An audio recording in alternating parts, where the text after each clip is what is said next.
And so we're going to start with Congressional District 1 with Dennis Duncan, Jessica Holcomb, Marty Walters, okay? She came all the way from Quincy, so this is a good deal. And then then once we do that group, we're going to take a break, and then we're going to do Congressional District 4 after that, all right? And we're going to start with Regina Bateson, Rosa Calderon, Jessica Morse, and Rochelle Wilcox. So we provided these guys with 21 questions that came from our members about both national, state, and local issues. And we asked them to prepare answers to all of them, because the way it's going to work, we asked them to select 3 that they wanted to speak to, their choice. But I have a little hat over here with all the other questions, and they're going to have to pick one out of a hat, because we wanted to see how they could respond on their feet, okay? So they'll each answer 4 questions. That's once we get our introductions done, right? And I want you to be filling out your evaluation form while that's going on. Don't wait till the end, because you'll get confused. And the way it works is those numbers: 1 is poor, 5 is excellent. Higher the number, the better they did, okay? And you can write comments in there, and we will pass these back to the candidates privately and individually, and anonymously. So just tell them what you think. Because the name of the game is we want 2 of the people on this stage to be our new representatives instead of McClintock.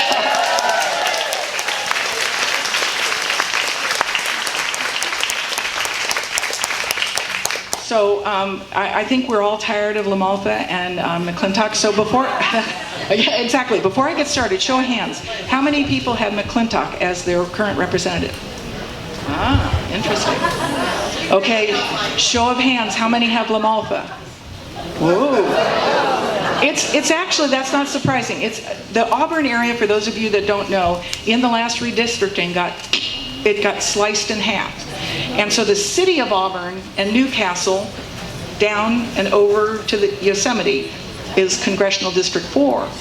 But North Auburn and all the cities like Meadow Vista, Colfax, Weimar, all the way up to Truckee, all the way up to the borders, and over to Reading is CD1. 2 huge geographic districts, which makes it challenging for these candidates to get out and meet everybody. But in CD1, we're the 3rd largest geographic area between us and Nevada City. And obviously in CD4, this area, all the way down to Roseville, is a big number of population.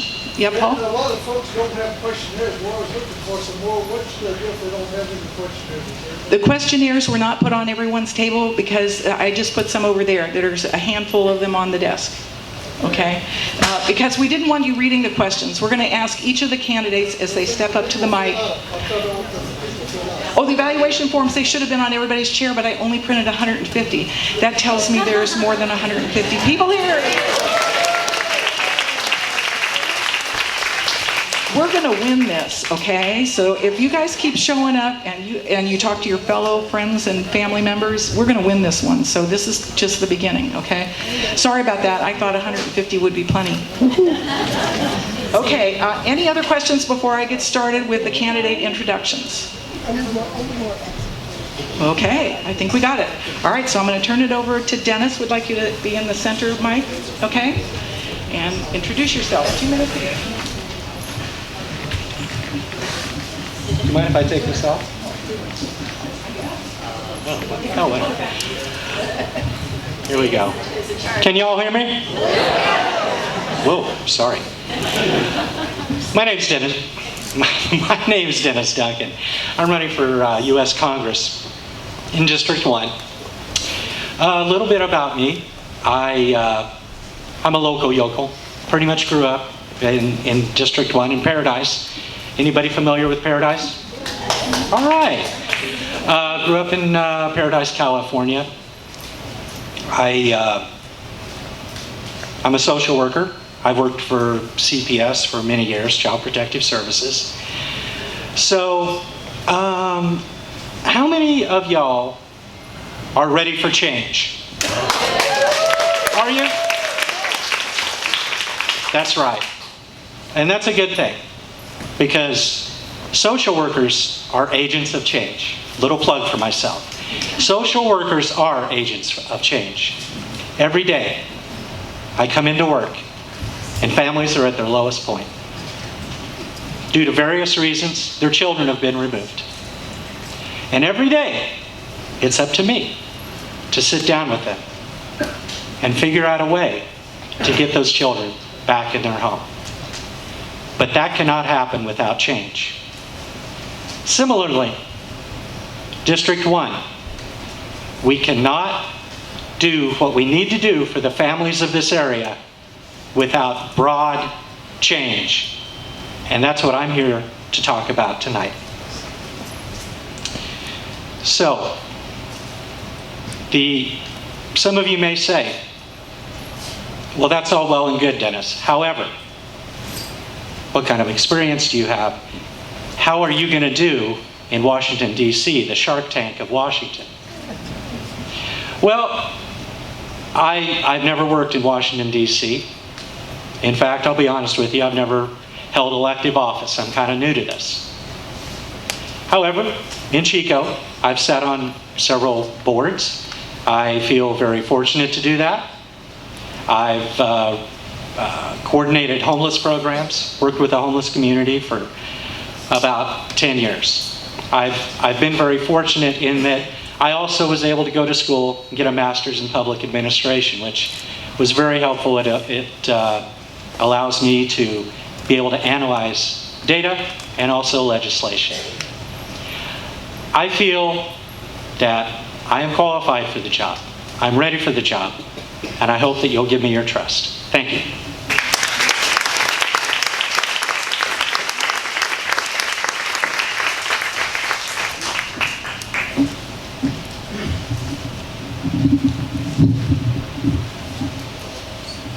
I'm a little shorter than Dennis here, so I'll unclip this. Hi, I'm Jessica Holcomb, and I'm delighted to be here with you tonight. You have done so much for our movement. You've taken to the streets, you've shown up at our congressional representatives' offices, and you've even gained the attention of national media. And now it's time to turn our attention and our resources towards this congressional race in 2018. Oops. Is that a little bit better? It's not squealing? All right, so we are going to send a message to Lamalfa and McClintock that their seats are not safe, and we are taking them back in 2018. So let's do this together. So, in order to bring the American dream within reach of working families, it's high time that we provide universal health care to all Americans. And it's high time that we provide low-cost or no-cost university-level education for all Americans, as well as vocational training. With the global economy becoming more and more automated, the only way for us to realistically stay competitive is through education. And I grew up as the oldest of 7 kids in a family that lived below the poverty line. And fortunately, because of federal student aid, I was able to go to Georgetown University, where I worked on the Hill for Congresswoman Woolsey. And following my years at Georgetown, I joined the US Peace Corps in Russia. That was very interesting. And when I returned from Russia to California, I studied law and received my MBA from UC Davis. And it was after I graduated, while I was trekking in Nepal, that I met my wonderful husband, Vincent, who's here tonight. Vincent immigrated here from Holland, and he was paragliding in Nepal, but we both got rained out from the monsoon. So we met at the bus stop on the road back to Kathmandu. And now we live here in beautiful Auburn, just inside Lamalfa's district. We have 2 dogs, 1 cat, 3 chickens and 60,000 bees. So I think, like for a lot of you, we've all been in shock since Trump took office. We've seen a siege on everything that we hold dear as Americans, from our civil rights to an attack on the future of our planet, to an attack on our national monuments, and a siege and a witch hunt on undocumented immigrants, as well as our Muslim brethren, and anyone who pretty much doesn't swallow Trump's agenda hook, line, and sinker. And we are not going to stand by and watch this injustice. We are not going to let Trump and his minions, including LaMalfa and McClintock, take our country back to a pre-civil rights era. We are moving our country forward, and we are sending a message to Washington that we are going to get our country back. So thank you so much.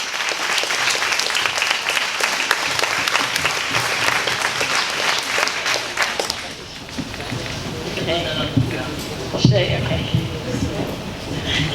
Even I'm a little bit short for this. In fact, I think I'm going to just... Oh, and it goes up and down? Okay, this is our Tech Talk segment of the night. Ooh, okay. How's that? Does everybody hear me okay? Awesome. Okay, so gals, you know what to do now, huh? I'm Marty Walters, and I live in Quincy, California. Do you guys know which county Quincy is in? Plumas. Okay, some people know where Plumas is. I've lived in Plumas since about 2004, and I work remotely from there. What I want to tell you first, in this really quick introduction, is that I have a vision for how we can come together as Democrats and how we can come together as Americans in Congress and with the U.S. And that vision really started with a little workshop that I went to a few months ago in Nevada City. And it had to do with envisioning. We started thinking about what would we like to see 7 generations from now, and then we backed that up to what would we want to do tomorrow and today. And that's really been my guiding force in terms of thinking about that campaign. You know, we need to think about the Democratic Party as a collection of people with lots of different interests, but we have a lot of overlap, and I really want to focus on where those common areas are so that we can be a coalition of Democrats and work the most effective way that we can in Congress. I am a single mom that's raised 3 kids, and I've had to do a lot of compromising in my life to get those 3 kids up and raised and off to college and working and supporting them by myself.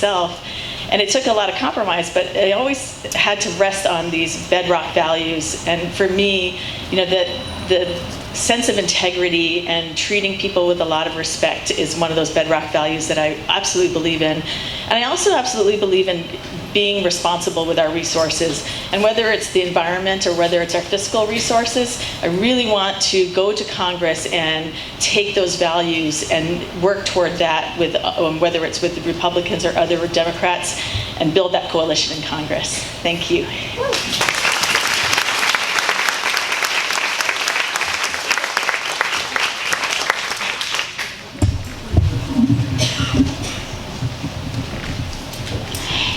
Since the 2016 election, a lot of us have been feeling fear and anxiety and even some depression. But this is the moment when that can all change. We can dare to be hopeful again, to dream again and be optimistic, because 2018 is the year that we can do something amazing in our 2 districts here. 2018 is our opportunity to beat Tom McClintock and Doug LaMalfa. Do you agree with me?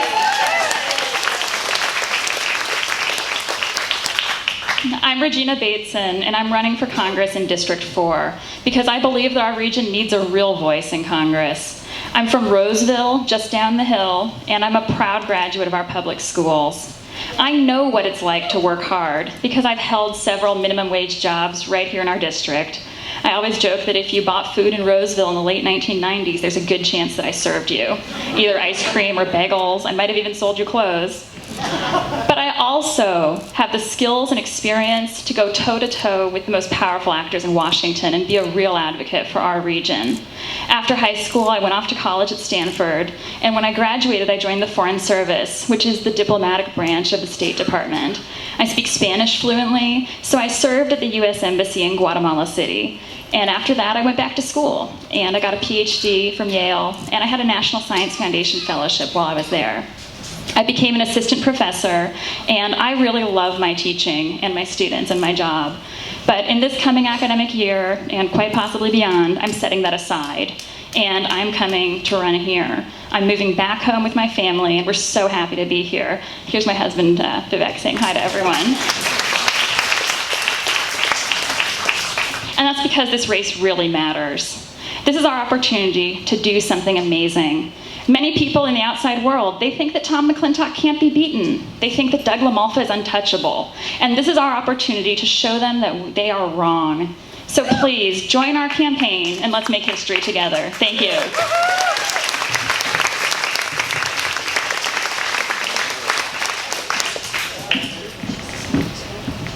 Hello, everyone. I actually have to take the microphone out of there. My name is Rosa Calderon, and I actually grew up here in District 4. I went to Lincoln High School. I'm a proud fighting zebra. Yeah, and so after I finished high school, I took off and I started working in construction. And like many of us who suffered through the housing collapse in 2008, I rushed to reinvent myself. I went back to school. I graduated initially from American River as a single mother, and then attended Humboldt State, where I finally was able to get 4 degrees within just 3 years. And that is probably one of my greatest feats. But a little bit about myself. I'm gonna start with a short story about a little girl who migrated to the United States as a refugee. I came to the United States at the age of 2 while El Salvador was ravaged by civil wars, where the guerrillas were pitted against the military government in place. And my mother, who herself is an activist, saw this, and she saw that the people were left in the crossfire. And in an attempt to save and help the people, there was an assassination attempt on her life. At that moment, she realized that her only choice and the only hope that she had for her daughters was to migrate to the United States. She realized that the risk was outweighed by the benefit, and I absolutely believe that today. And it's one of the reasons why I'm running for Congress. I believe in the American dream. I live every single day as part of the American dream. It is based on the reality that anybody can come from anywhere and become someone. I was a refugee. I came looking for a home, and I found one here in District 4. I grew up in Placer County. I've left just to go to school, and I've always come back to elevate my community. I actually am an activist and an organizer, a co-founder of Placer Women Democrats. I work closely with California Dreamers to find a path towards real citizenship and immigration reform. And I'm also a co-founder for Indivisible CA-04, which is a movement that you're all part of. As Jessica mentioned earlier, it wouldn't be possible without you. The fact that we were able to get that much attention nationally, we have to applaud Tom McClintock for looking like a fool. And because of that, you know, it really inspired me to run against him. And particularly one day at one of the town halls when he told one of our dreamers to go back to her country and migrate to the United States the right way. The dreamer is from El Salvador, where I came from. And the only thing that separated her story and my story was a span of 10 years and different regulations and laws and policies that were in place. And it's one of the things that I'm going to be working on the hardest is, number one, creating unity, not just within our own party, but within the entire nation. Secondly, climate change. I am a scientist. I do geopolitical science. I do environmental science. I'm out there working with the trees daily. And lastly, immigration, because it's very close to my heart and dear to my heart. And I know that we are a nation built on immigrants, and we're going to build on the values of this nation. So.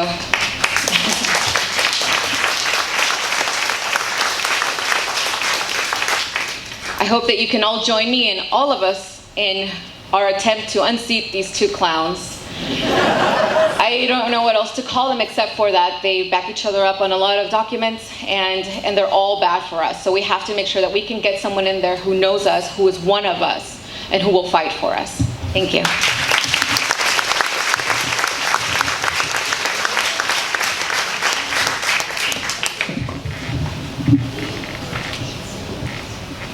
Who's ready for some change in politics? It's a delight to be here in Auburn. I'm actually a 5th generation from this neighborhood. My great-great-grandparents came over in covered wagons and landed in Gold Run just up the hill. And my family and I are still stewards of that land. that in this beautiful forest land that we've been maintaining for over a century. I grew up just down the hill in Carmichael, and my mother instilled in me at a really early age a commitment to public service. Our weekends were spent out picking up trash, volunteering with our church, volunteering with our local nursing home, cleaning up the rivers, and actually a lot of people who were out there side by side with me, helping nurture that deep commitment and service with me, are here tonight. And what I realized in that commitment to service is that I recognized that having a service-filled life is a purpose-filled life. To my mother's dismay, I took this public service and I went global. I initially went out to Ethiopia and worked on famine relief work with Save the Children. When I first got out there, I was helping a woman and her 5-year-old daughter get into a vehicle to take them to a feeding center. I realized they had been eating grass. And as we were driving back across the countryside, I was startled to see that the fields were green, and yet everyone I had encountered was starving. It had rained that year, but at the wrong time to water the crops. And that's when I realized that a famine is not a natural disaster. It's a political disaster. And if it's a political disaster, that means there's a policy solution. And if there's a policy solution, I can find it. And so right then, I dedicated my life to finding and understanding the underlying issues and challenges to human challenges so that I could find the solutions. My career then took a rather bold turn as right out of college, I was hired by USAID, and they sent me straight to Baghdad. I looked at my mom and I said, "Mom, this is for your own spiritual growth." She wasn't amused. But I went to Iraq for well over a year at the height of the war. And as I was out there, I served side by side with our troops, and I saw the sacrifices they make. I traveled the war zone and looked at our aid programs to see what worked and what didn't. I saw what makes a refugee. I saw what forces people to flee their homes and uproot their lives and move into the unknown out of sheer desperation. Living in a war zone was a very humbling experience for me, and it really established a deep sense of grit, stamina, and confidence that I could handle literally anything after surviving that. But one of the things that was most poignant when I came back from Iraq was to realize that the realities of the challenges on the ground in the war zone that I was seeing day by day were not being articulated here in the US. The real challenges that we need to solve were not being translated in the news media and by political leaders when I came home. I came home one summer and I was sitting between two of my cousins. This was in the summer of 2006, and one was talking all about weapons of mass destruction and who had lied about them and who was to blame. The other cousin on the other side of me was talking about the Saddam Hussein trial and how great it was that Iraqis had found newfound freedom. What I was seeing in Iraq was the rise of an insurgency that was going to morph into ISIS. What I was seeing was a rise of militias whose gun barrels I had faced down and to whom tried to kidnap me, and I had to actually flee for my life. These experiences, I realized my cousins were not understanding the real challenge that we were going to have to face as a nation.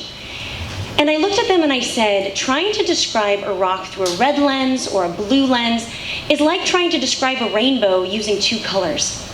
If you can't see the picture, you can't understand the real problem. And if you can't see the problem, you can't solve the problem. And right then I knew that I needed to dedicate myself to understanding the nuance of every problem, regardless of political lens, removing the political lens to take a look at the practical solutions that we need today. My career took me from the Defense Department to the State Department over a dozen years. I worked at the highest levels of our U.S. national security, serving under a 4-star admiral at U.S. Pacific Command, redefining the U.S.-India defense relationship, and working at the State Department, handling our federal budget, working for the Deputy Secretary of State. Today, I am running for office because I feel like I did sitting on that golf course between my cousins. I feel like the political polarization in our country misses the real challenges that we need to roll up our sleeves and solve. I am weary of the partisan discussions. I am weary of the partisan politics. We are Northern Californians, and we have real issues that require real solutions. Whether it's 100 million dead trees in the Sierras threatening our homes with a fire danger or falling on them potentially, whether it's no access to broadband that is stifling our children who cannot join the global economy, or people who can't even update their agriculture equipment because they don't have the broadband to do it, whether it's Highway 50 collapsing, or the challenges that we're facing with 239,000 residents in the 4th District on Medicaid who need to have confidence that they are going to have health insurance and health care provided to them.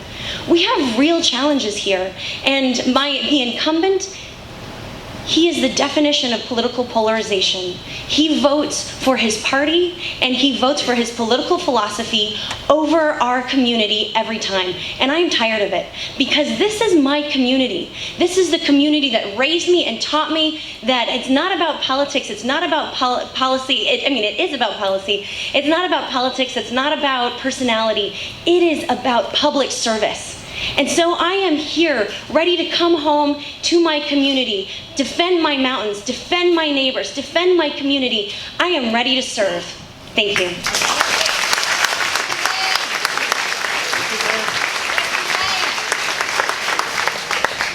What's your name? Oh, Jessica Morse. Hi, everybody. My name is Rochelle Wilcox, and I'm running for Congress to unseat Tom McClintock because I think we are at a moment in history when everybody needs to do everything they can do to make some changes that we need to see.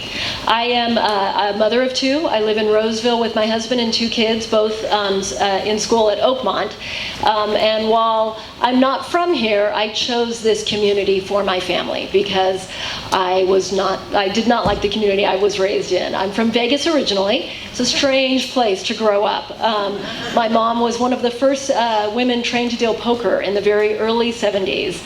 And so we spent a lot of time in casinos and buffets over my life.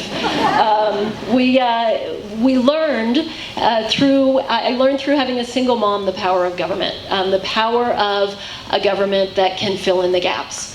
My mom was raising 3 kids with no help from my father, who was nowhere to be found. We relied on food stamps for most of my childhood. We relied on free school lunches for most of my childhood. I was lucky enough to have a good public school system to go to. I was lucky enough to get an inexpensive college education, a good college education from the University of Nevada, Las Vegas. I was lucky enough to get a full scholarship to law school, where I finished first in my class from the University of Utah. And those experiences of my childhood taught me the value of investing in children. And that is at the core of what I want to do. I am running because I believe that our government has lost its focus on people, that we've lost our focus on making sure that we are doing everything we can and must do to ensure that people have the opportunities to fulfill their dreams and to create good lives for themselves. We have been watching as the middle class has been decimated over the past several decades, and I have been never involved in politics. I've just been sitting on the sidelines complaining, saying, oh my gosh, why doesn't anybody do anything about that? Why don't we fix that? And I realized with this election, we all need to step up and do what we can do to fix it. So.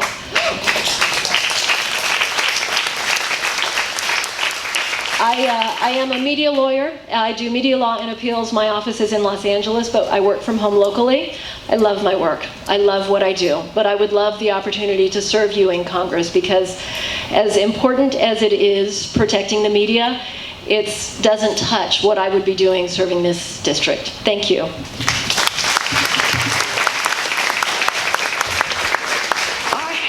Yeah, I don't know. Maybe we could figure that out. But this is great, a great problem to have, okay? And it's a good thing we're starting early, because we have, what, 16 months? Is that right?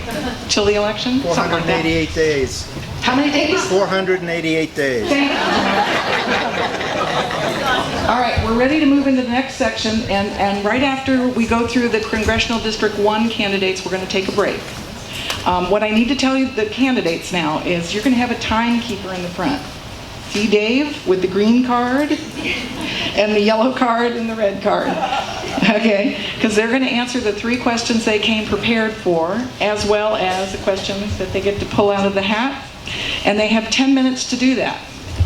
They can do it 1 minute on one, and the rest of the time on the other question. It's up to them how they want to spend that time. But what Dave's going to do is show them, I think it's the green card when you're down to a minute left, the yellow card when you're down to 30 seconds, and the red card when we're going to say, stop. Oh, stop. And that's so we can get this done tonight, okay? So with that, I'm going to ask Dennis to come up and pick his question from the hat. So, my question is, what would you propose to move America's healthcare system toward better outcomes for patients and lower costs? This is actually very simple for me. HR 676, the Extended and Improved Medicare for All Act. After I'm elected, I will co-sponsor and vote for this bill. I believe that this bill will eliminate many of the problems that we currently have with our healthcare system. Currently, in the United States, we spend $3 trillion annually. $3 trillion. $1.2 trillion on Obamacare, the ACA, and the remainder is on private insurance. HR 676 has been through the CBO.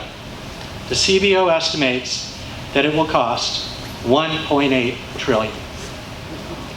Now, I'm no mathematician, but it appears to me that 1.8, we'll call it 2 trillion, is a smaller number than 3. We are going to save $1 trillion each and every year. And that is to ensure not part of our country, but every man, woman, and child in our country. This is more efficient. This is more humane. This is what we need to do to move our country forward in regards to health care. Thank you.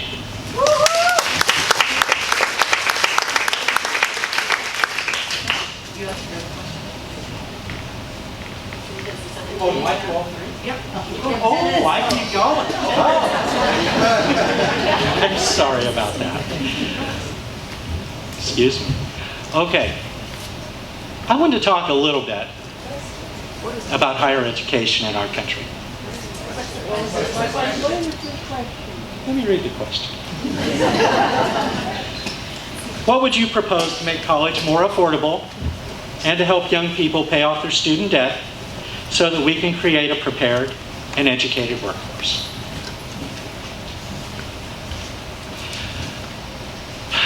When I was younger, much younger, many years ago, I had a fantastic opportunity. I got good enough grades that I was able to get to attend the University of California, Berkeley. At that time, I paid $700 a semester. I had to attend CSU Chico for a semester to get some general ed done. That was $110 a semester. Currently, Cal is 10 times what it was then.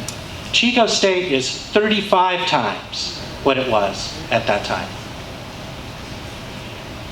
This is simply out of control, and it leads our many middle class kids to have to do what many of them do, which is take out student loans. Or even worse, many of them simply skip it.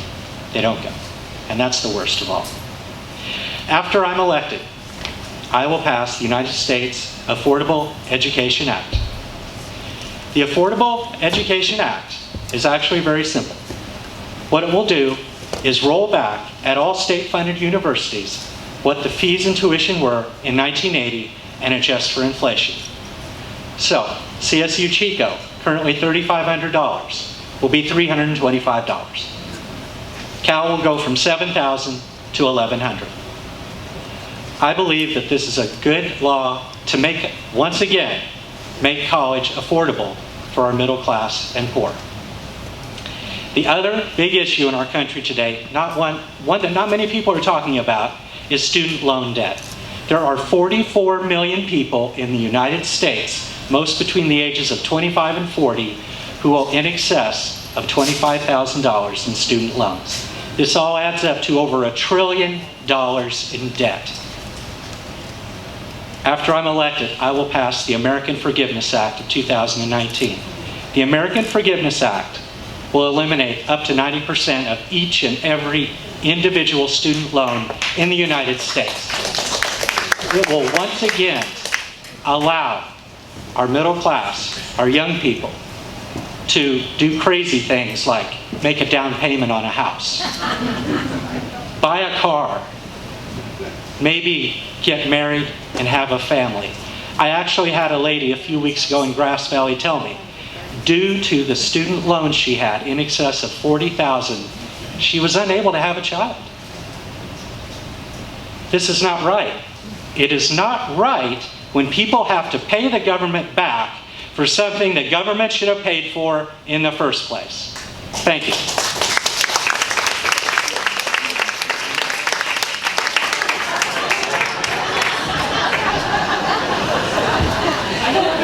You're killing me here. You're killing me. Okay. I'm sorry about that.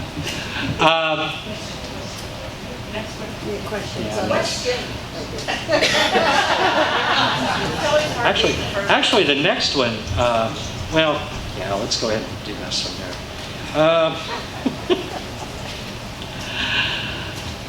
Let's talk a little bit about campaign finance reform. It's not on, I don't think it's on there. Oh, That's the before. yeah, that's the special question. Yeah. Campaign finance reform. Citizens United has been a pox in our political system since 2010.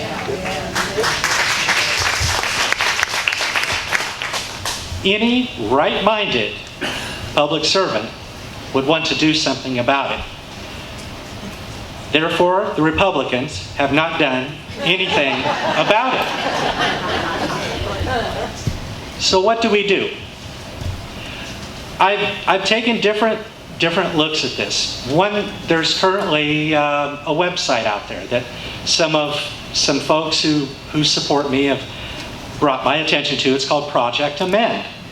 I don't know if any of you have heard about it. They want to amend the Constitution. I have to admit that I must agree with the ACLU. I do not believe that's a good idea. I have a real problem with the way campaign finance is currently, but I do not want to toy with the Constitution. I believe there are other methods, though, that we can take to address this issue. Certain cities in the U.S. have actually been quite creative. The city of Seattle, for instance. They give out 4 $25 vouchers to each and every citizen of the city at election time. This is a fantastic thing because folks who are running for office have to actually get out and meet people because everybody's got $100. They can't just go hang out with rich folks. No, they have to actually meet everybody. The city of New York also has an interesting idea. They promote small donor donations. Every donation under $50 is matched. Every dollar is matched, $6 for each and every dollar. So if you get $10 from somebody, the city of New York will give you $60. Again, this promotes more citizen involvement. This is one of the major problems with this Citizens United decision. I believe that it has truly led to a lot of citizens feeling like they just don't count anymore. And it's easy to believe it's easy to see how they would feel that way when big insurance, big oil, all the bigs are giving literally billions of dollars. What does my $10 matter? I think, though, by using what these cities have done, in addition to H.R. 20, I want all of you to look it up. H.R. 20 in the House right now would do much of what the city of Seattle is doing. People would get 2 $25 vouchers, a total of $50, to use towards congressional races.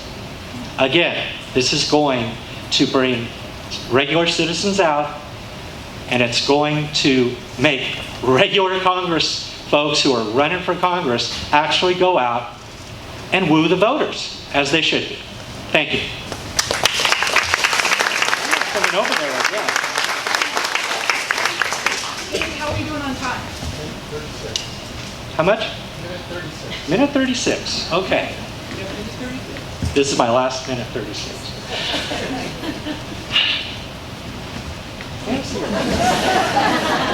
You've been so helpful.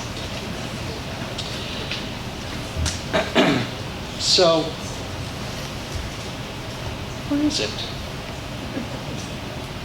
Oh, it's under local. I have to do a local question.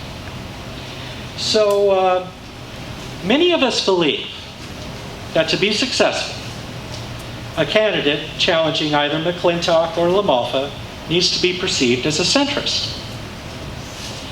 Do you agree with this perception? If so, how would you describe your experience and your positions to highlight this aspect of your campaign? If not, please explain why not, and how you think you can be successful in a largely conservative district. I'm not a centrist. I don't plan on becoming a centrist. This is pretty much who I am. What I have found in District 1, we have a lot of poverty. I think folks are tired of politicians trying to adjust their beliefs to fit the populace. I think they're waiting for somebody who's going to be honest. That's about all I've got to offer them right now, except that I am going to work to solve the problems of District 1. I have lived there virtually my entire life. I have watched Do Nothing Wally Herger do what he does best. Nothing. I've seen dysfunctional Doug do what he does best. Be very dysfunctional. I'm tired of it. I think a lot of folks are tired of it too. I think it's time for new leadership, and to be honest with you, I wouldn't have said this a year ago, but I think we're going to win it. Thank you.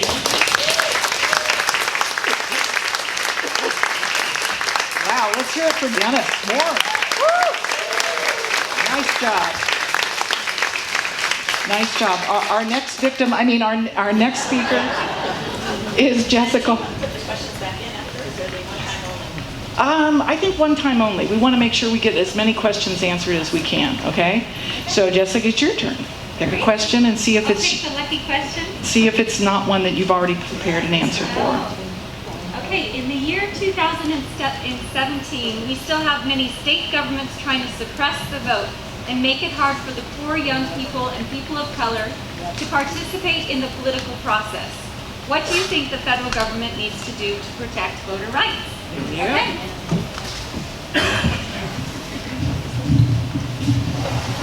Well, when it comes to voter rights, I was glad to see that the Supreme Court actually did something good, which they recognized the tenets of the Voting Act in determining that if you are in a region of the country where voter suppression, typically trying to keep out minority groups, has been part of the history of your region, then they have the right to look at that as a criteria in determining whether or not you're trying to isolate minorities from the vote. So although I disagree with what the Supreme Court did in terms of allowing Trump's partial travel ban to occur or to take effect, I am glad that they did have some foresight on that. And when it comes to voting laws, one thing that we can do to make sure we get out the vote, which is something that's happening in Nevada County already, is when you go down to register for a driver's license or an ID, you automatically get an absentee ballot. That's absolutely one of the best ways to make sure that that ballot actually reaches your home. And we need to make sure that there are sufficient voting locations that are easily accessible and based on the number of people in a particular district, and that it can be conveniently accessible for those who are seniors and those who don't have vehicles that they can drive, in order to make sure that we can get out the vote. And in terms of polling locations, we need to make sure that all of those locations stay open at all hours that exceed the time that people are leaving work, so that they don't close, say, at 5 o'clock, but stay open until 8 or 9 o'clock, that they don't close early unless there's an extreme emergency. So by looking at all of these different criteria, we can make sure we get out the vote. And we've got to end this absurd interstate name cross-check. This is one of the main ways that particularly Trump and his minions have been trying to suppress voters by claiming that those who are coming to vote have the same name as someone else who may be registered in another district. I mean, how many Smiths and Singhs are there in the country? So even if the Social Security numbers don't match, if the names are the same, they're telling these voters to go take a hike and not letting them vote. So we've got to be vigilant. We've got to make sure that we can get out the vote. And one of the best ways to do that is to make sure that everybody gets an absentee ballot. So now I'll move into some of the other questions that I prepared. So the first one I'll answer with respect to what are the top 3 issues faced by our nation. And as many of us have mentioned this evening, one of the major ones is universal health care. We are the only Western nation without a single-payer plan. And why is that? It's because of the insurance companies and the pharmaceutical companies. And it's high time that they get their greedy hands out of our health care, which is our right and not a privilege. So for 15 months, while Obama was trying to pass Obamacare, the insurance companies spent $100 million in lobbying efforts to try to get Obamacare not to pass. But nonetheless, our president succeeded. And now they want to make sure that we don't get universal health care, because that would mean that we cut out the middleman, which is causing an increase of 20 to 40% over what we're actually paying for health care. And the pharmaceutical companies don't want to have one customer that they're dealing with to negotiate the prices to bring our medical costs and the costs of our prescription medicines down. And so that's what we are trying to fight. So we are going to put members of Congress in office who put the interests of their voters first and not their donors.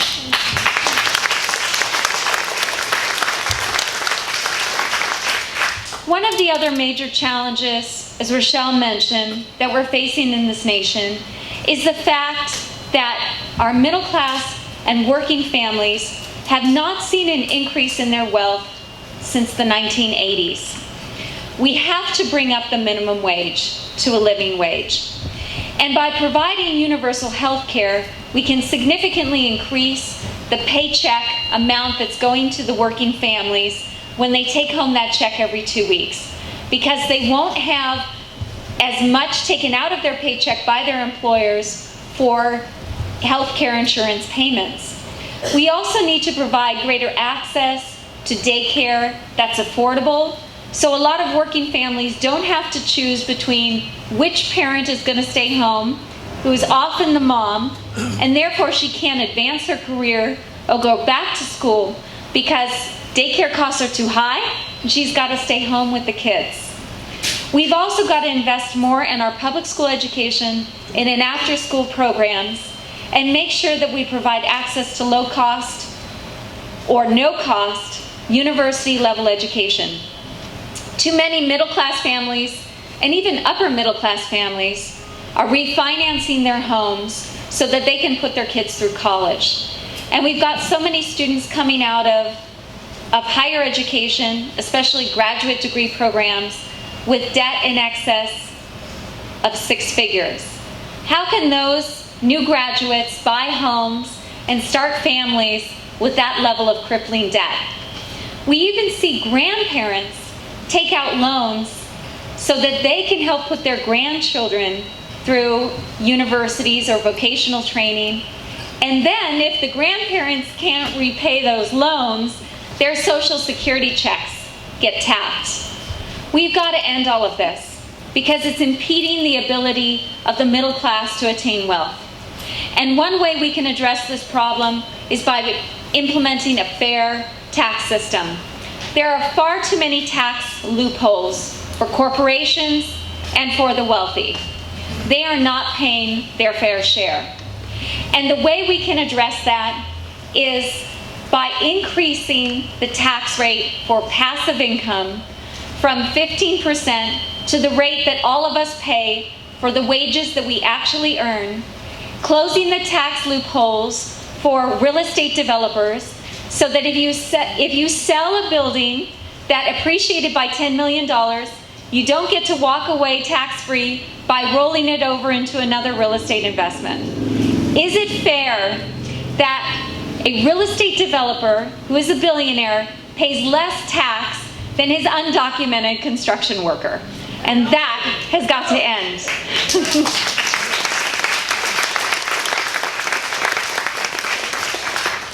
And while we're on the topic of immigration, all of us are immigrants. Whether our grandparents came here from Europe, whether we were a first-generation American and our parents came from Latin America, or whether we're an undocumented immigrant, we have all contributed to the great country that we know today. And we know that the economy that we have, the low jobless rate, the thriving prosperity that we see in urban areas, such as New York and San Francisco, that was built by immigrants. But Trump and LaMalfa and McClintock have decided to focus on undocumented immigrants, not because they're a threat to our society, not because they're a drag on our economy. In fact, just the opposite is true, but because fear-mongering is so effective for their voter base. Rather than solve real economic issues like bridging the gap between the prosperity of urban areas and rural areas, they can focus on igniting fear among their base to blame the problems faced by so many who feel disenfranchised or forgotten on a minority group like undocumented immigrants. And LaMalfa, in talking about trying to round up undocumented immigrants and send them back to where they came from, completely disregards the interests of those in rural areas, such as the farmers. Over half of our workers on farms are undocumented. Who is going to pick the food? Our grocery prices would skyrocket. But they find that fear tactics are so effective, they would rather focus on this than having a plan of action in place. So we've got to have meaningful immigration reform that results in a path for citizenship for our dreamers, for their parents, and for our undocumented farm workers whom we owe our gratitude towards for everything that they do for us, this back-breaking work that makes our economy strong, and their entrepreneurship and vision that makes us the great country that we know today. So we will continue to carry the torch for them, and we will stand by their side in fighting for their rights as well as our civil rights and bringing back the prosperity of working families. Let's get our nation back, and let's send a message to Congress that we are going to make this nation strong again by protecting rights of all of us here who are voters and not of the large corporations. Thank you so much. All right, so now Marty has the tough job of being between us and the break, but I'm sure she can handle it. All right, so pick your question. Question? Yep. Okay. So I'm going to read the question to you guys and then I'll answer it. This question says, what do you think are the incumbent Republicans, McClintock or LaMalfa, in my case it would be LaMalfa, what are their vulnerabilities and what is your plan to highlight these vulnerabilities in your campaign? In contrast, what are your top strengths that you would bring to better represent the district in DC? So I'm actually kind of excited that I got that question because I love talking about strategy, and I'm kind of hoping that you guys will like talking about strategy too. So, Doug LaMalfa comes from a very long line of California rice farmers, and really to understand what his strengths are, it's really important to understand what it really means to be a large farmer in California. The rice farming industry has become very, very successful largely by eliminating most of its labor, and that's how it competes at the international level because of these very large machines that are used on these very large farms to grow and harvest rice. And I think it's really important to keep that image in mind when you consider where Doug LaMalfa is coming from as a congressman. He's coming from this long legacy of building a very large operation that makes a lot of money every year. And he also, gets a fair amount of subsidies too. He's got a lot invested in the political system, both in California and at the federal level. And there's a lot riding on his shoulders to maintain that status quo. So he's coming from a perspective of it being very strong, maintain the status quo, and sort of using whatever tricks he can bring to the table to keep that status quo. One of the things that we notice about Doug LaMalfa is he often is not very sincere in his dealings with people. And if you think about it, it makes sense because this is a farmer who doesn't deal with people very much. His entire operation is mechanized, and he has just one or two employees that work on the farm with him.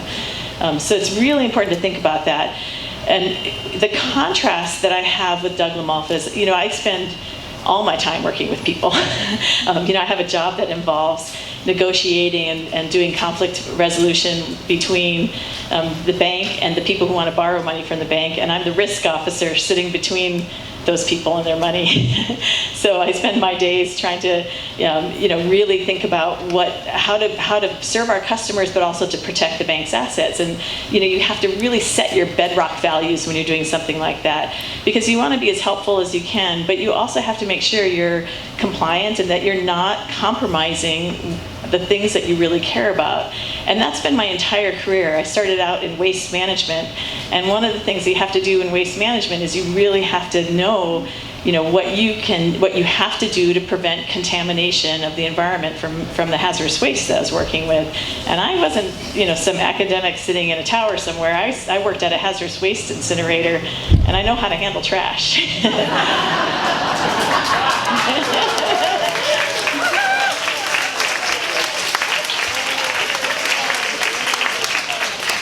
So I think that's what it's going to take to go up against LaMalfa.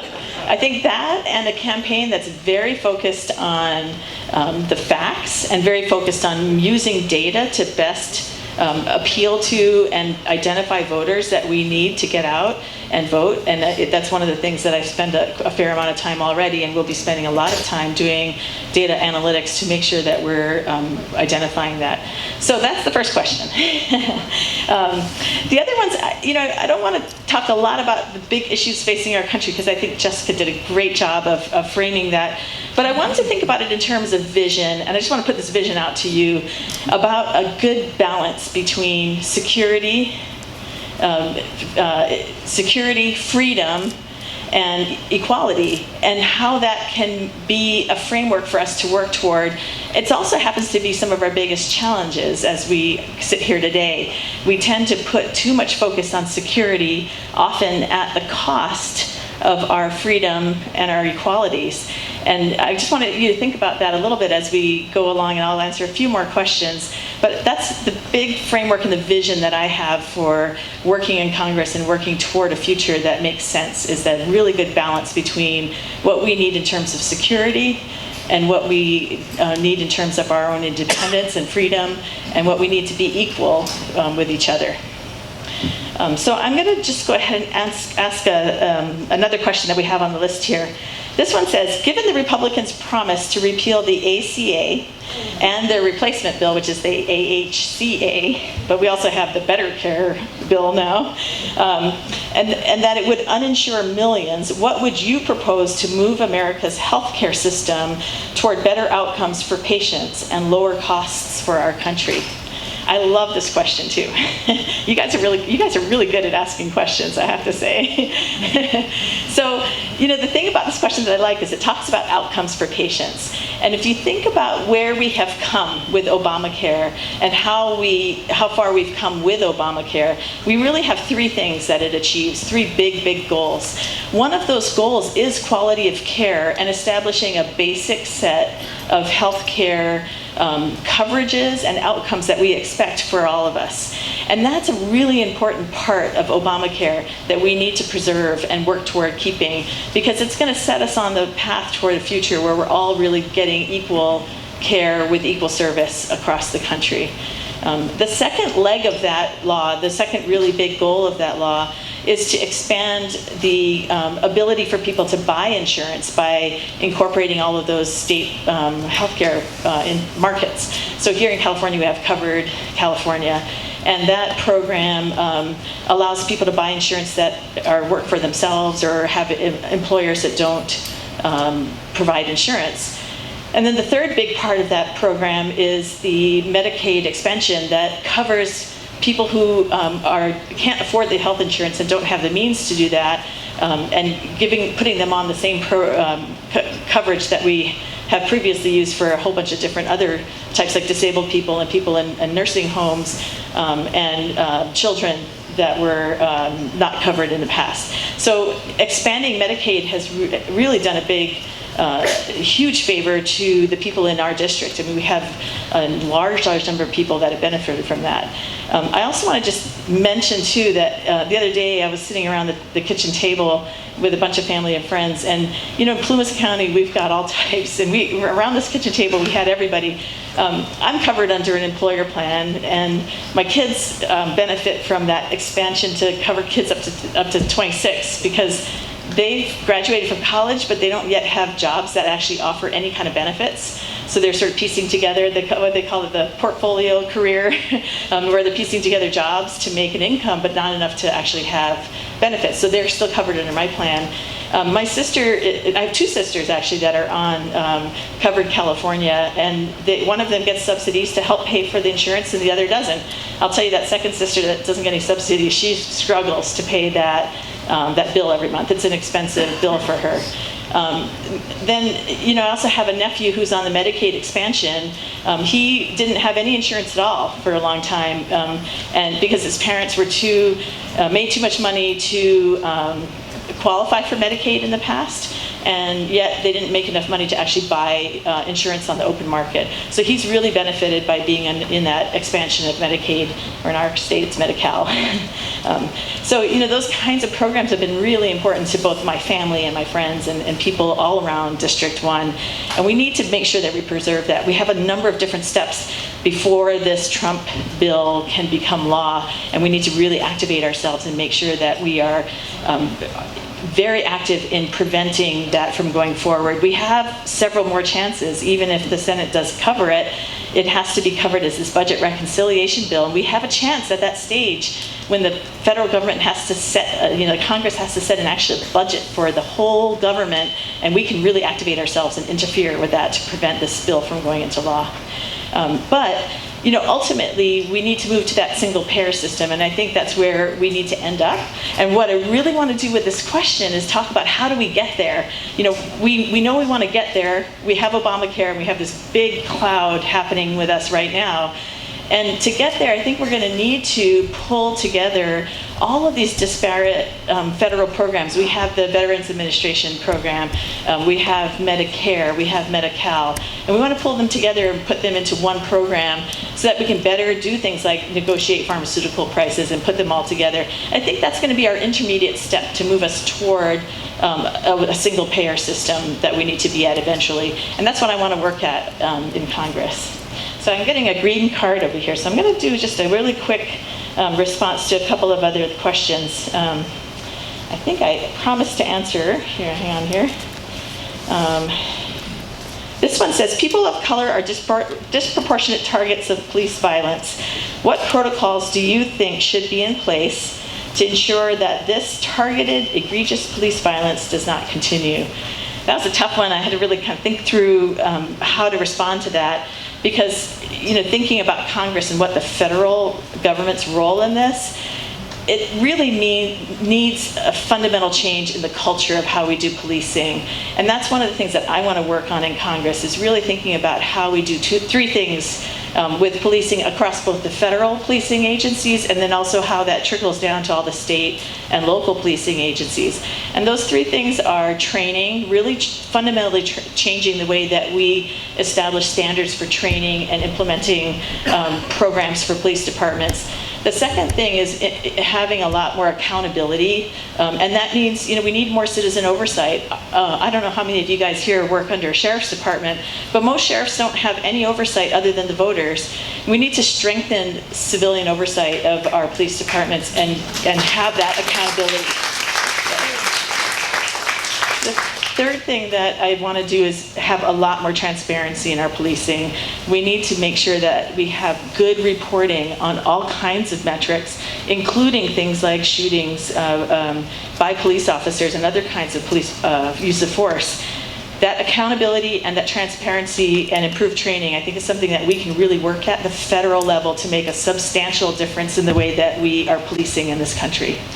So I am almost out of time, and I think I've answered 3 questions plus the hat question. So I am going to turn it over back to Dan.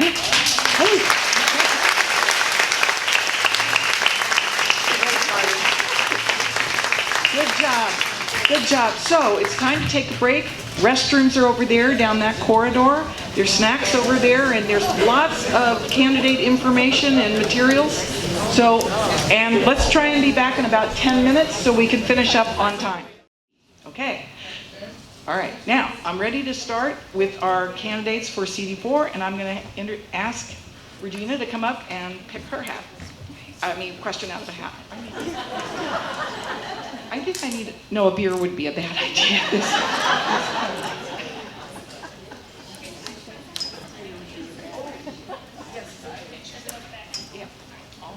So you don't choose it again.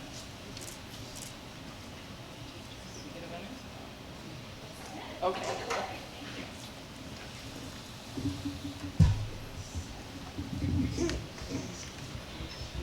Hi everyone, just to remind you, I'm Regina Bateson and I'm for District 4 against Tom McClintock.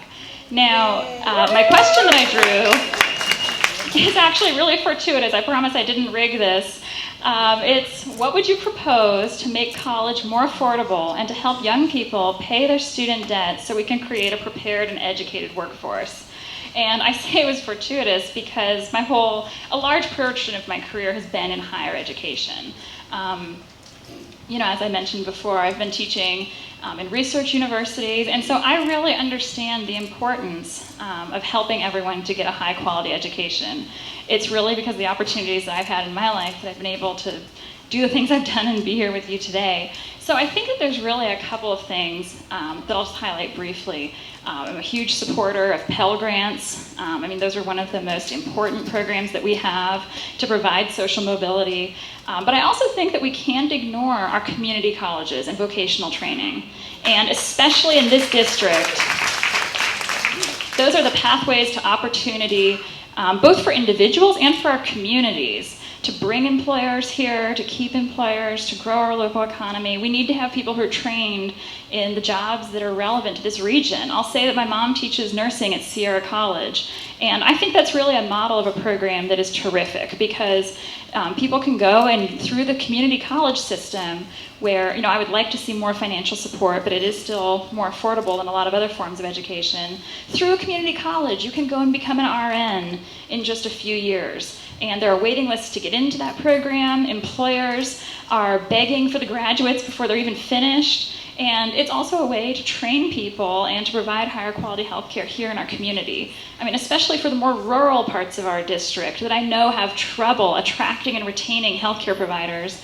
I think this is one example of something where we can build up training here in our district to allow people here to get the education they need and then serve their own communities and stay here. So I really am a strong supporter of more support for higher education and for giving those opportunities to people because we all benefit. Sometimes people feel, they don't want to give something away to someone who's a student now, but it benefits us all by building our economy here and investing in our people. So I'd like to move on now, actually, though, to talk about the 3 questions that I prepared. The first one, under the local and district issues, is number 1. So what do you believe are the top 3 issues facing our district? And I can answer this really succinctly. Jobs and the economy, protecting the environment and the great outdoors, and ensuring access to affordable health care for everyone. Those are the 3 pillars of my campaign. And there's a reason for that. I believe really strongly that in this race, we need to focus on the areas where we all have shared values and shared interests, and where we need actual solutions and advocacy in our community here. None of these things are really actually a partisan matter.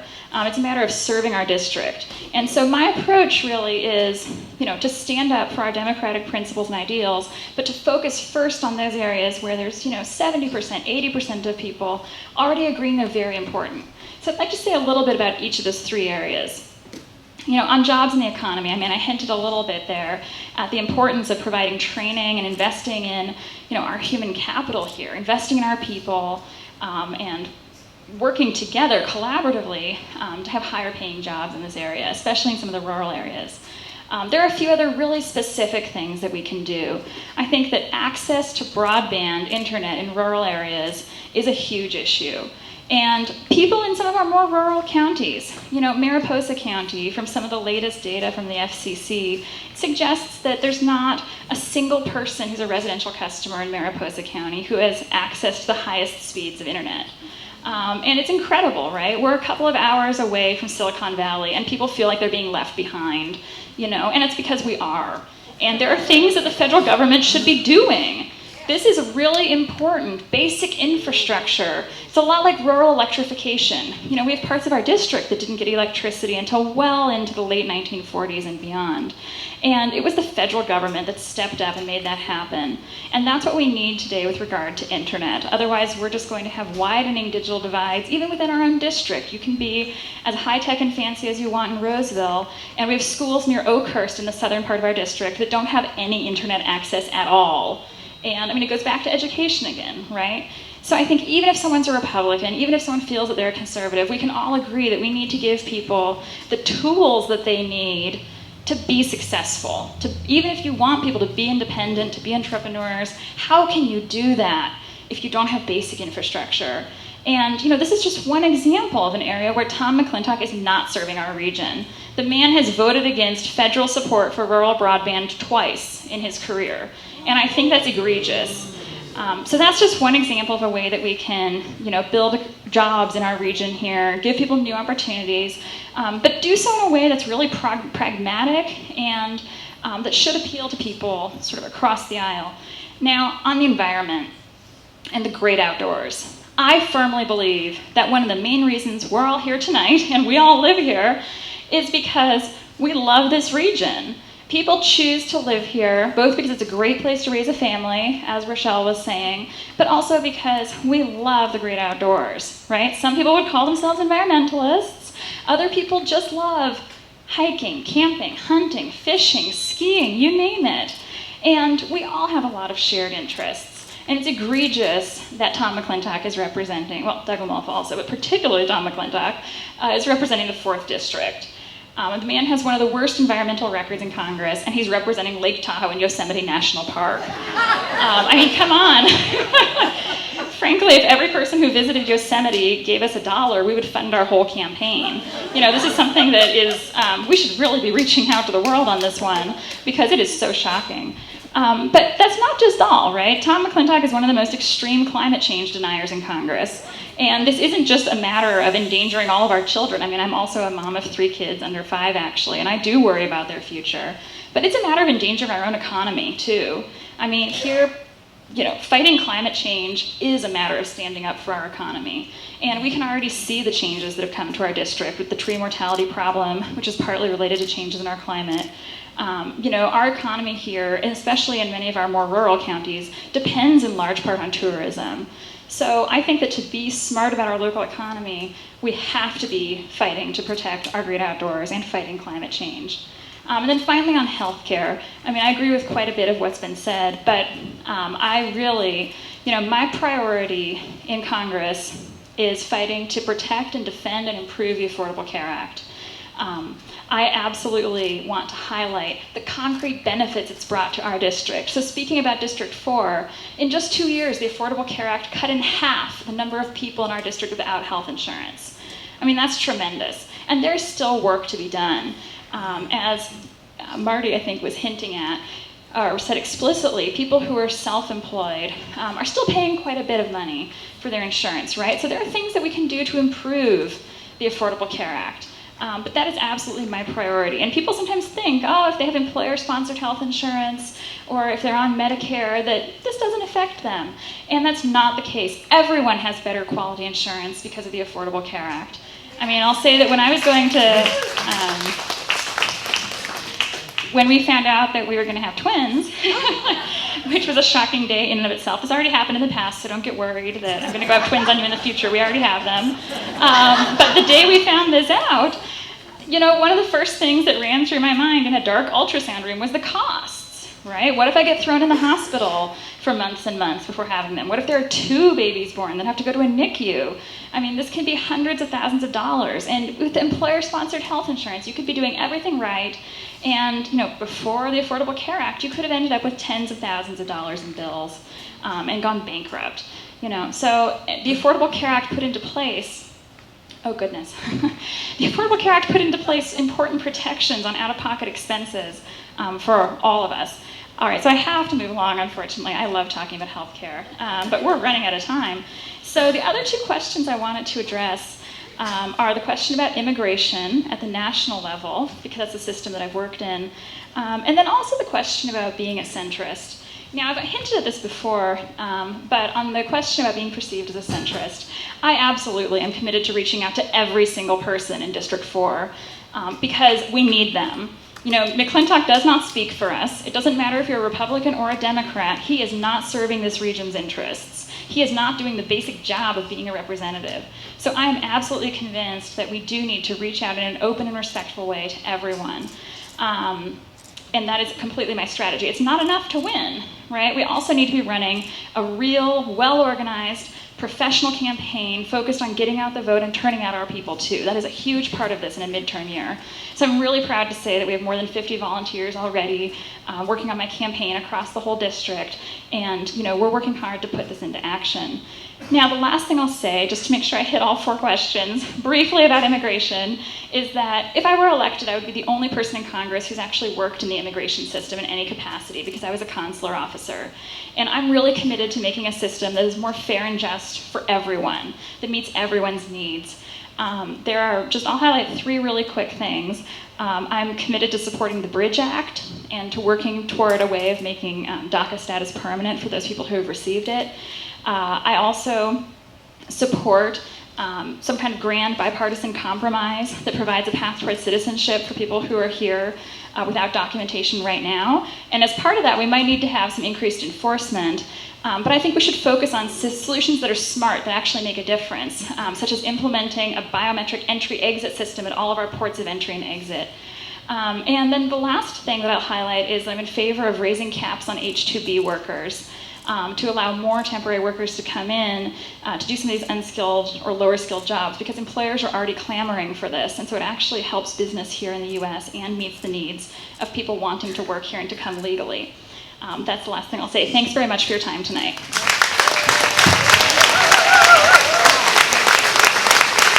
Excellent, thank you.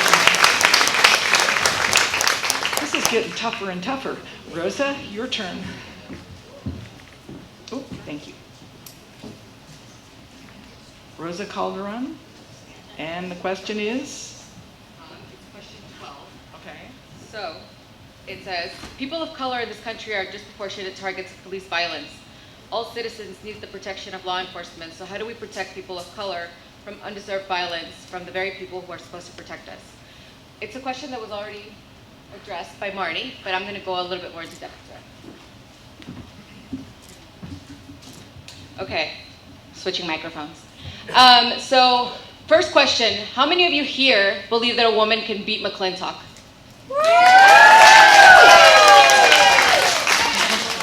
All right, so how many of you believe that a woman of color can beat Tom McClintock? That's the dialogue that we have to start working on. So here, I love all of you, right? Every single one of you probably said that I could beat McClintock, I could unseat McClintock.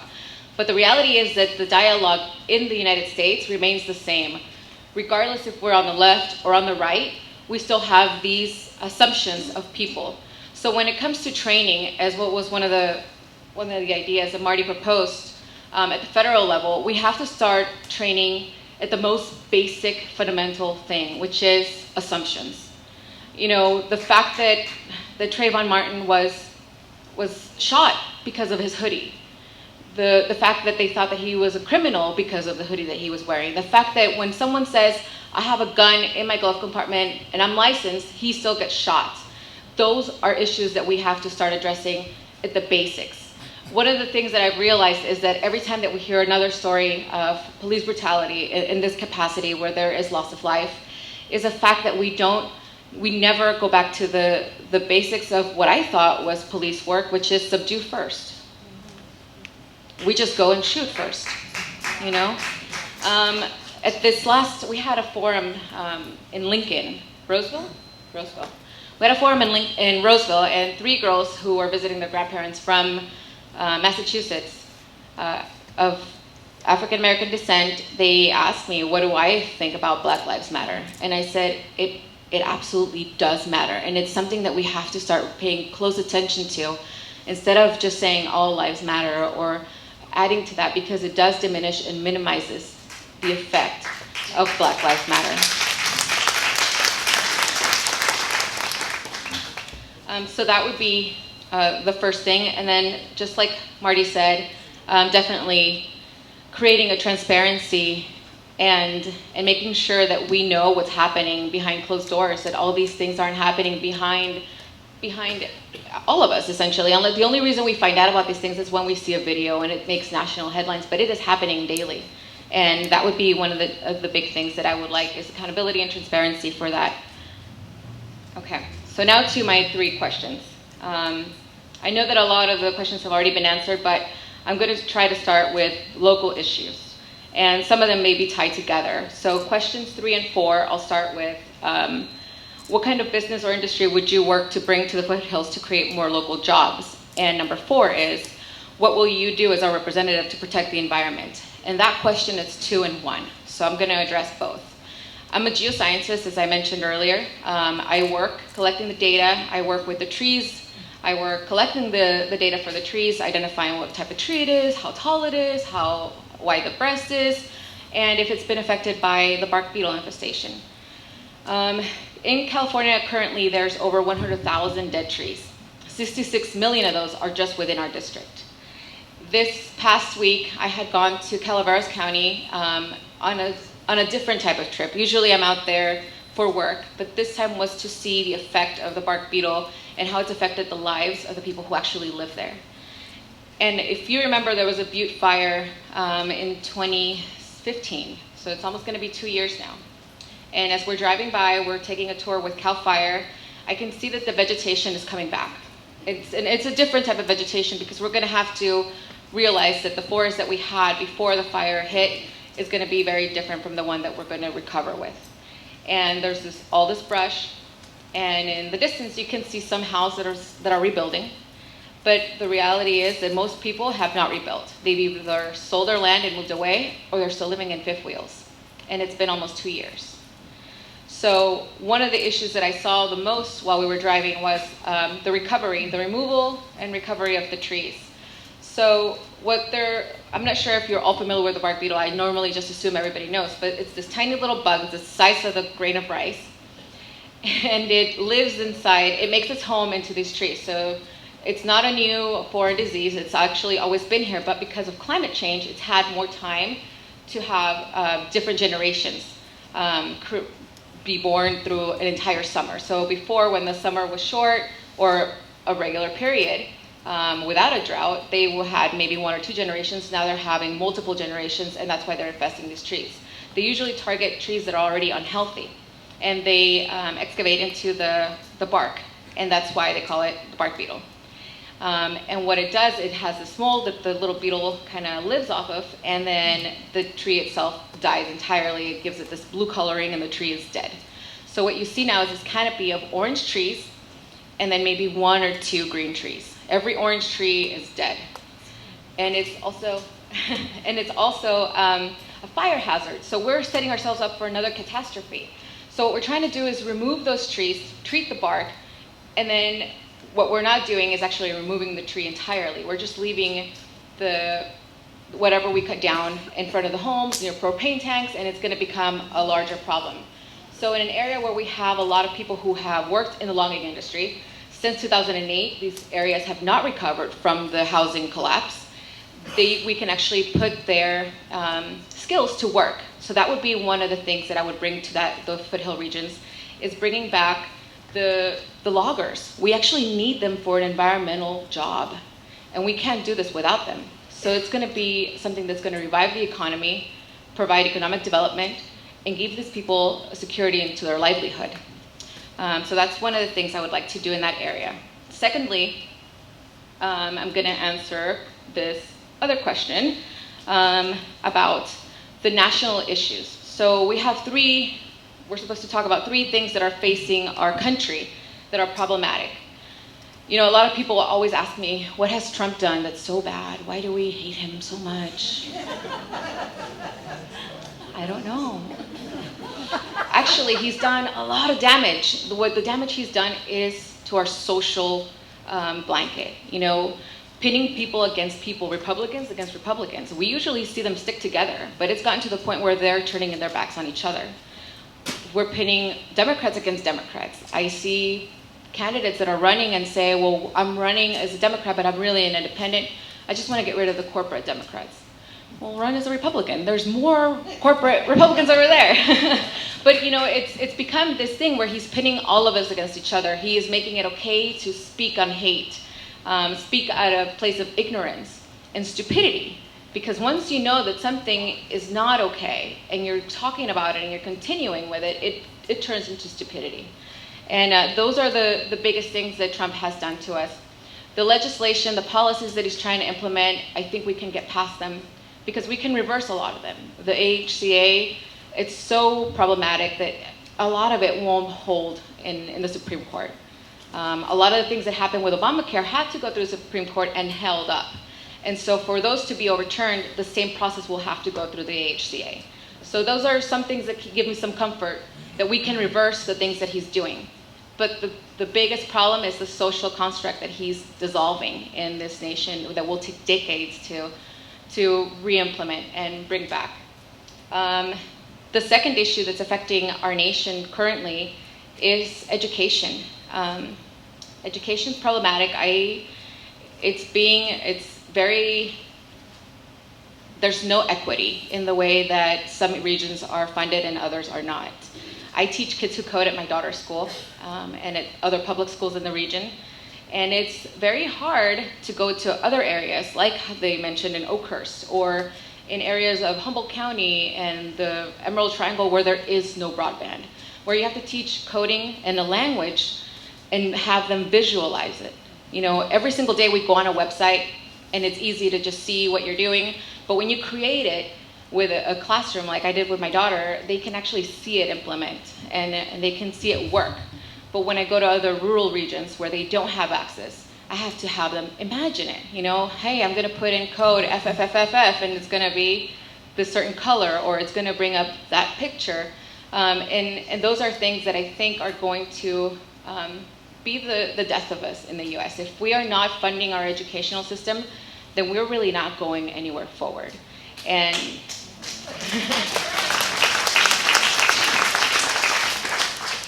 and for me, education is incredibly important. I am a single mom. I did go back to school. I had to start back at community college, and I had to pay for school myself. And I saved every single penny until I could transfer, and I couldn't afford to go to Davis. I got accepted, but I had to decline because I couldn't afford it. I ended up going to one of the cheapest schools, state schools in our state, which was Humboldt County, which I'm eternally grateful for, that school. The education that I got there was incredible, but I think that we need to start funding our educational program, especially at higher education, and I think it should be something that we provide for free. And I have less than 30 seconds now. Oh no, I'm done. Okay, I didn't get to my last question. But I hope that you can help me out. I am the first Latina to run in this area. I am the first refugee, I think, to run in California.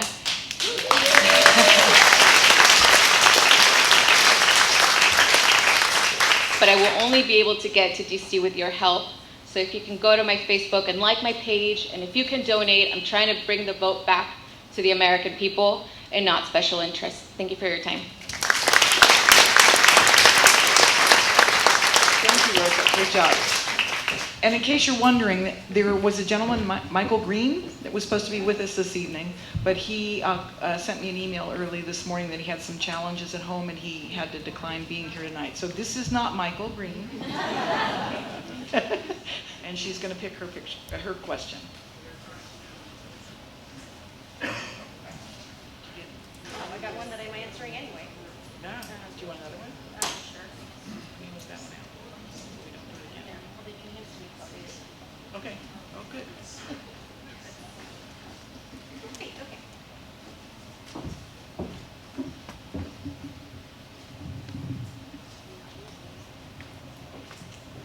So the question I got here is, what will you do to return our nation to pursuing new sustainable renewable energy sources and rejoin the international community to reduce greenhouse gas emissions?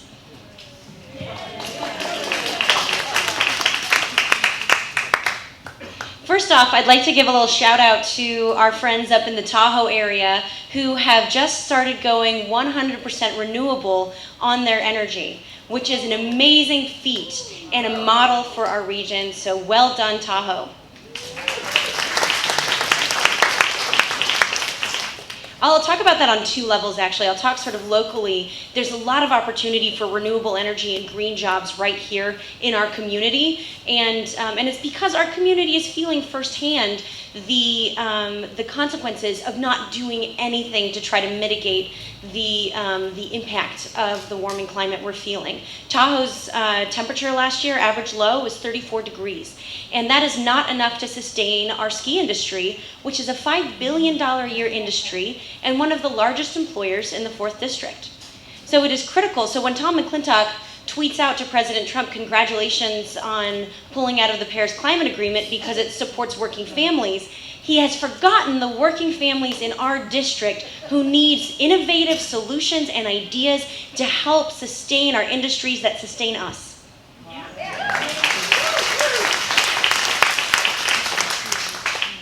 Now, green energy isn't something that is lose-lose. I actually managed to use it as a tool to reopen the US-India defense relationship back in 2012.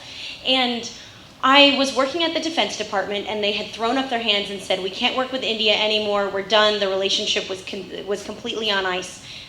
But we needed that relationship to reduce the pressure on our own Navy and our own troops. My goal is always to get our troops to sleep at home.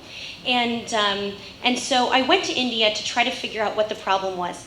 And I figured out why they didn't want to work with the US. It was because they were responsive to a constituency that was anti-American. So I asked myself, what's the challenge in that constituency? And it turns out they needed jobs, energy, and so I went, and they had an invasive species problem with a plant called water hyacinth, which if you've ever been down towards the Delta, we have that problem here. Yeah, I hear some groans. And so I went back to Pacific Command and I said, hey, do we have a technology that can turn water hyacinth into biofuel? And they said, yeah, we do. It's really labor intensive and doesn't work here in the US. I said, great, I'm taking it. And so I pitched that to, it became our US strategy. I retooled our entire defense strategy around renewable energies. I stood up in front of a room of admirals and generals and I said, the solution to our defense security problem with our nuclear partner, India, is plants. And they loved it. They loved it because it was innovative, it addressed a current need, and it addressed, and it opened up the whole relationship, and it fit in with the broader policy of the Defense Department to try to wean the US military off of fossil fuels. So there's a lot of room for green energy in our country, and I have direct experience working on it, and we have a lot of room for it in our community, turning our beetle-killed trees into biomass like they're doing in Sonora and up in Tahoe, and there's just a lot of ideas out here that we can take advantage of. Let me get on to the next question. The next question is, with Trump's budget proposing cuts in foreign aid and diplomatic efforts, what would you do to encourage Republicans and Congress to combat these reductions? Let me tell you the real cost of cutting foreign aid. Foreign aid is about 1% of the US federal budget. It's a fraction of what we spend on our military, but it is incredibly important. If we try to cut foreign aid, we pay in the lives of our military. And so when Trump proposed this 30% reduction to foreign aid and an over $60 million increase in the defense budget, what he was missing is that defense and diplomacy and foreign aid development are actually integrated into a cohesive strategy, and we need all three of them to sustain our foreign policy. The U.S. national security strategy lists defense, diplomacy, and development as the three pillars of our national security platform. And I've actually worked in all three of our agencies that do defense, diplomacy, and development. So I have spent my entire career working on all aspects of that national security strategy. And I have seen what happens when we get a proposal like Trump's to saw off two of the three legs of that stool. It collapses. And it puts the pressure on our military and asks them to essentially do the job. It's asking a hammer to do the job of a nail. When I was at the State Department, I managed the U.S. foreign aid budget for the Middle East and Iraq. And I went up in 2007 at sort of towards the end of the surge, and I said, we need to take advantage of the surge, of the stability we have right now, so our troops don't have to go back in. I want them to be able to leave. And so we went up with a proposal for a job creation program that would help sort of jumpstart that economy, get these guys to work so that they wouldn't get recruited into militias anymore. And my defense colleagues went up and asked for a similar amount of money for a program that was going to be essentially cash for our troops on the ground to be able to kind of win hearts and minds and buy soccer balls and make their communities a little more supportive of having military based there. Perfectly fine program. Congress didn't want to be seen as supporting Iraq, but they couldn't be seen as not supporting our troops. They cut the foreign aid funding for Iraq to zero, and they doubled the military request.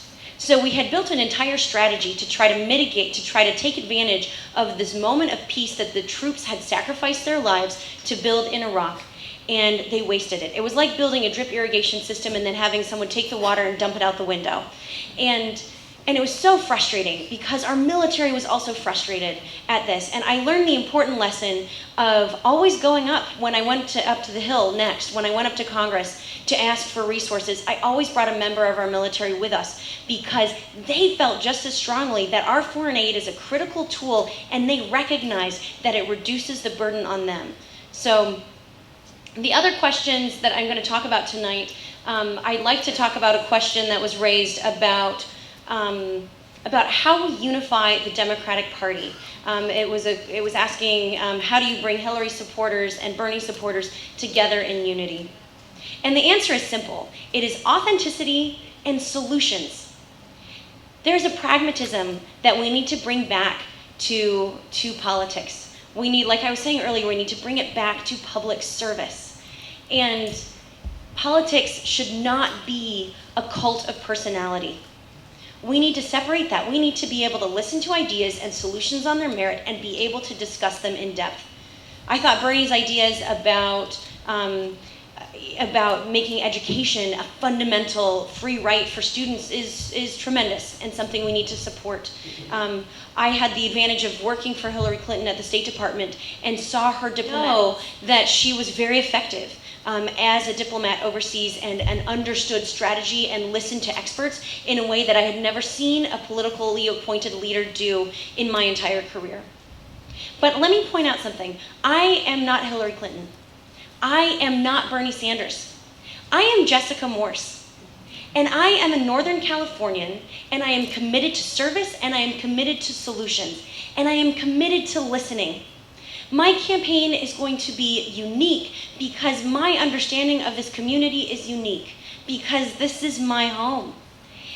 I have been going out and I'm calling it my couch surfing campaign. I've been going out and living with members of our community out in Sonora and Oakhurst and Tahoe, and people are opening up their homes, and I am talking to the heads of the hospital boards. I sat down with the superintendent of Yosemite. I am talking to mayors of our towns regardless of political affiliation, because it is critical as a representative of this community to understand every perspective.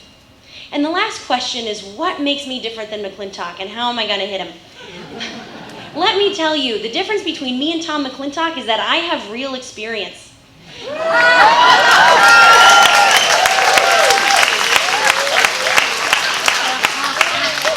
Tom McClintock has spent his entire career in politics. He came from Southern California, where they take our water, and he's still trying to ship our water down there. And when he got into Congress, he didn't represent the needs of our community. He represented his own narrow political philosophy. In the name of being a fiscal conservative, he voted to shut down the government. That cost our economy $24 billion. And it cost our community more, because the communities that depend on Yosemite and all of our national parks and federal lands, they were also shut down for 2 weeks and had 2 weeks of revenue during their peak season cut off. And that was devastating for them. McClintock votes against the interests of our community, and I fight for our community because I understand our issues, and I am here and present, ready to listen and ready to represent our community. Now, I have a message for Tom McClintock. Tom McClintock, it is time to pack your bags, because I'm sending you back to Southern California where you came from, and I'm keeping the water.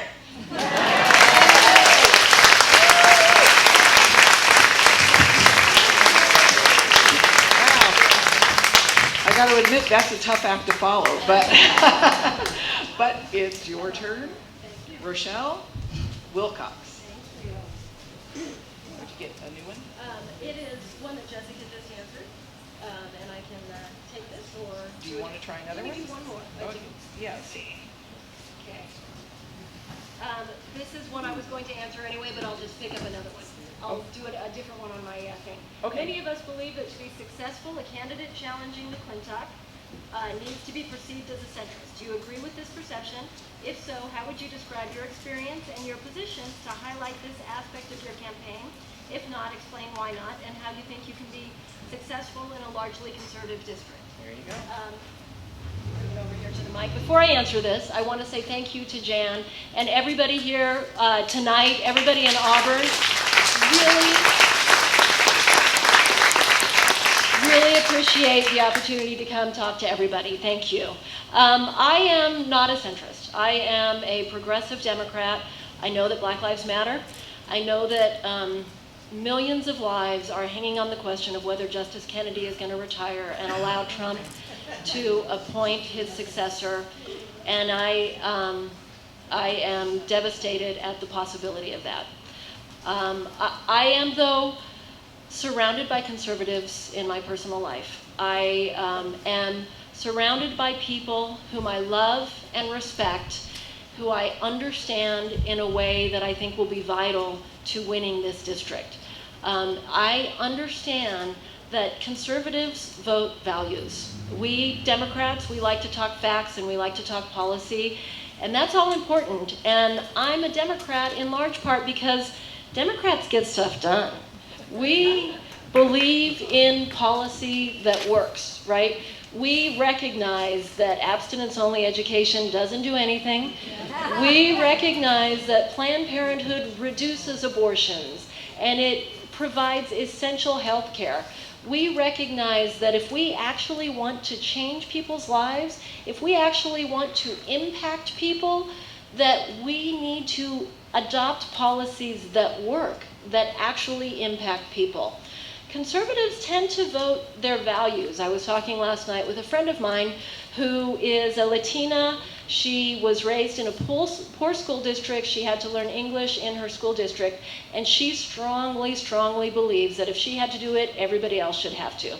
She is strongly opposed to education on educating children in their native language to help them integrate into the system better. And I'm not. I firmly believe in policies that work. And so what I'm going to do, my campaign theme, my campaign motto, is building on shared values. Because what I'm going to do is I'm going to talk to people about their values. Because having talked to these conservatives in my life for all of these years, including my husband, I understand that we agree on 80% of the values. We agree on so much. We all want our jobs to have better, our kids to have better lives. We all want to build a better community. We all want to respect and like our neighbors. We just get there in a different way. And so I do believe that we can win in this district by focusing on the values that we all share. And then I'm going to use this opportunity to lead into the first question that I'm going to answer, because this is really going to be my focus in this campaign. The question is, what do you believe are the top 3 issues facing our country? And for me, I'm going to talk about the 3 issues, but for me it really comes down to one: economics. I am running because the widening economic inequality in this country is devastating. It is something from which we may not be able to come back if we let it continue for much longer. The difference between the country that I grew up in the 80s and the country that my kids are growing up in now is staggering. We lost our focus on people. We started legislating for business. We started legislating in the hope that if we cut taxes and deregulated, that the businesses would take care of their employees. But we've learned that that's just not how it works. The businesses take care of themselves. They take care of their CEOs whose pay has gone to astronomical heights. They take care of their board of directors. They take care of the people at the top. Meanwhile, we are subsidizing Walmart, for God's sake. We are subsidizing Walmart through paying for their employees housing and food and medical insurance because the Walton family won't pay their employees a decent wage.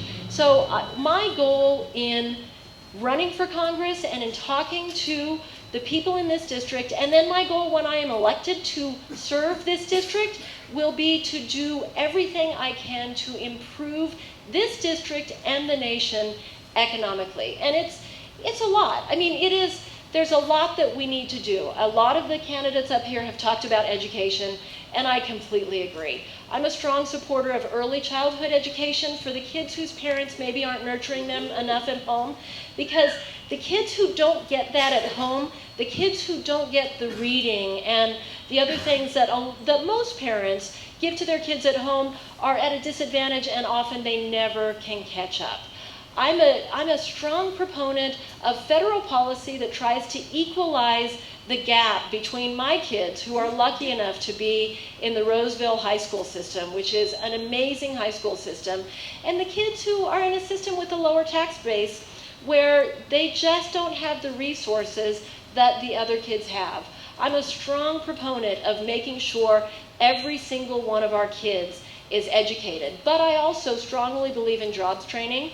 I strongly believe in making sure we have the infrastructure we need to bring in the jobs that we need. We've had several candidates, I know Gina talked about it for quite a while, talking about rural broadband and the need to bring rural broadband into our district. And you know what most people don't realize is we have and I think Gina knows this, you may have touched on this, we have several state and federal programs that are designed for specifically this purpose. We have billions of dollars that has been allocated to bring broadband into the rural communities, but what we don't have is a representative who has any interest at all in actually doing that for his district. What we don't have is somebody who's actually going to fight to make sure that the communities in his district that really need this are the communities that are chosen for the federal and the state dollars, the communities that are identified for this really necessary expansion of infrastructure. So in a lot of ways, through a lot of different programs, through getting on the ground and talking to people about what can be done in their community, through reaching out to business about what this community can offer you, through collaborating with school districts about how the school district can support business, there are things we can do that haven't been done. And so this district deserves a representative who's going to do that. And so my priority is going to be jobs, job training, education, enhancing the economy in this district and across the nation. Two other of our top issues facing our country. Healthcare is huge. I absolutely, support the Affordable Care Act. It's been sabotaged.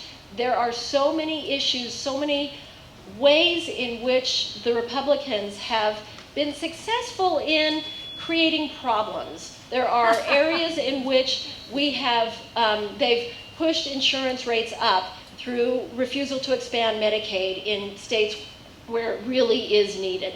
They destroyed the risk corridors that insurance companies were relying on as they eased into the insurance market. So some of the things we have to do are address those problems so that we maintain the kind of coverage that we need for our citizens while making sure that those who don't get subsidies, who aren't on Medicaid, are not paying too much for their coverage, because that's a huge problem and it's creating a lot of distrust and anger, and it needs to be resolved. So I absolutely support fixing the ACA, but then moving in the direction of universal health care.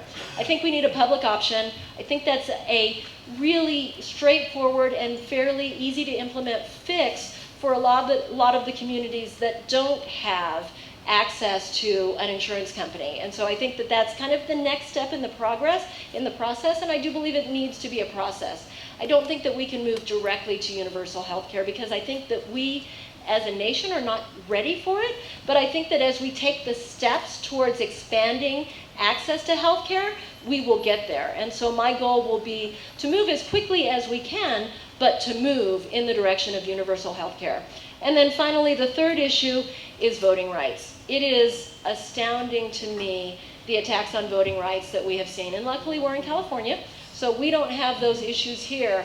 But the gerrymandering, the things that have happened in North Carolina and in Texas with the just specifically intended racial changes designed to reduce voting rights of minorities, that has to be fixed. I have taken up far too much time, so I'm going to move really quickly to the second question, addressing people of color and police violence. And this is something that I've worked with because I'm a media lawyer, and on behalf of the Los Angeles Times, I've been involved in making sure we have access to information. And we have a lot of struggles with this because in California, we have the PITCHA statutes, which actually limit the amount of information that can be released. But in my work on behalf of the Times and trying to get access to information, I've really come to realize that community policing is the goal, and part of that has to be transparency and accountability.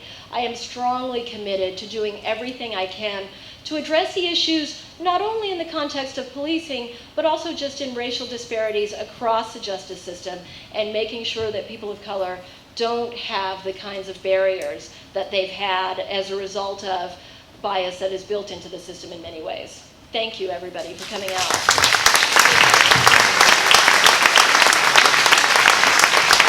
Fantastic. So That's our program for tonight. I thank you all for coming, and as you leave, I'd like to ask you to leave your evaluations on the table by Rosie over there, see him over there, and one more round of applause for all of our great candidates.